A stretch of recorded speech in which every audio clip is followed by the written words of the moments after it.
Okay, we're going to take the information that we just learned and we're going to fill out our unit circle reference page. Now, each and every one of these values we're going to need to know. But from what we just covered, let's scroll down to the bottom first. We know that where certain things are positive, like in the first quadrant, because of all students take calculus, in the first quadrant, everything's positive. The second quadrant, again, all students take calculus. In the second quadrant, it would be sine is positive.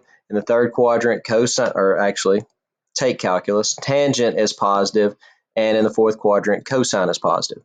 Now, since sine is positive in the second quadrant, we know that cosecant would be as well. Since tangent is in the third, cotangent would be, and in the fourth, since cosine is, then secant is. So therefore, there's where everything's positive. And also, we know now on a unit circle, and this only works for unit circles, since the sine is equal to normally y over r, since we're on a unit circle and r is 1, then sine is y, cosine is x, and tangent is y over x. Now, you could go a step further. Now, think about this. Tangent, since it's equal to y over x, that's rise over run. You could go a step further and say that tangent is equal to m. Tangent is actually equal to slope. And we can talk more about that as we go. Cosecant would be 1 over y, secant would be 1 over x, and cotangent would be x over y. So therefore, let's go ahead and fill out our unit circle.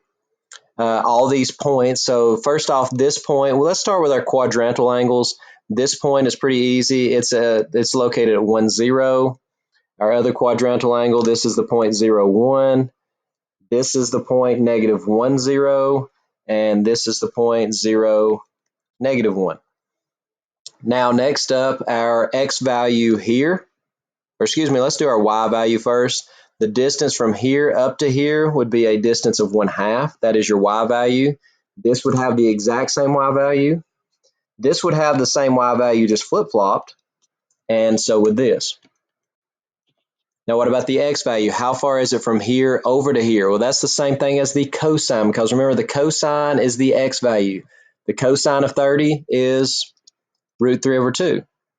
Now, you could mirror or reflect that straight across to here, so this would have a value of -√3 over 2.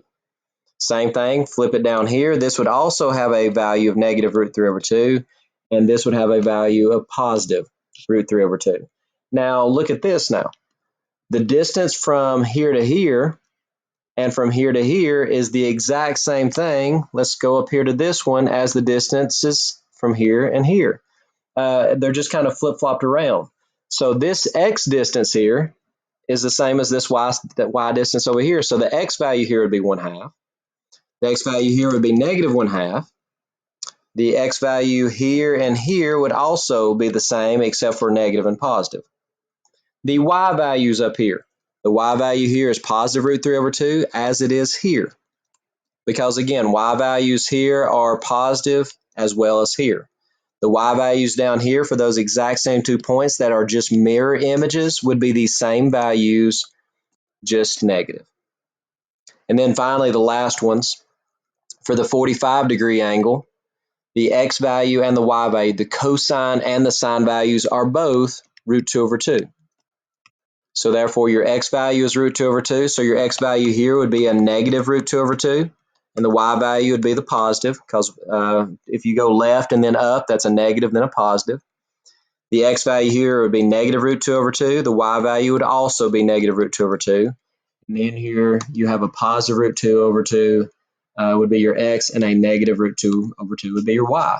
So again, if we memorize these symmetries here, you see that pretty much if we know these points, then we know them all, because we can simply then use reference angles. If we know that this is 1/2 √3 over 2, we know that if we reflect it across here, we have -1/2 and √3 over 2. It's the same points simply repeated over and over and over.